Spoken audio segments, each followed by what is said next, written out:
Welcome to Sweet Life Beat Life. We hope this video helps. You start immediately by fixing the graph. Remove self-loops and keep multi-edges explicit. Choose an initial source and sync pair that are likely to give a small cut. Once done, assign unit capacities to edges for edge connectivity. For vertex connectivity, split each vertex V into V-in and V-out with a unit capacity edge between them. Make original incident edges connect to V-in or V-out accordingly. This setup converts vertex problems into edge capacity flow instances you can solve with standard MaxFlow. Now run a fast MaxFlow like Dynamic or push relabel between your source and sync. The resulting MaxFlow equals the capacity of the min cut, which is the local edge connectivity for that pair.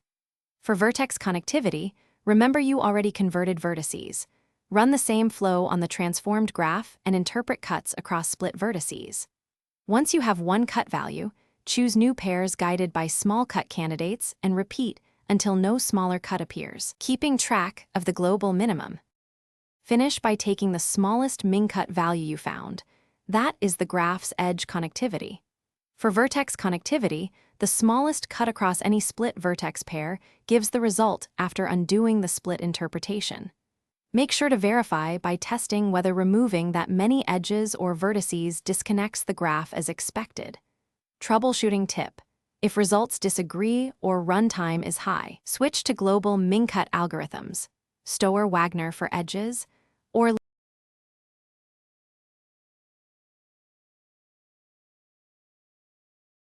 Thanks for watching.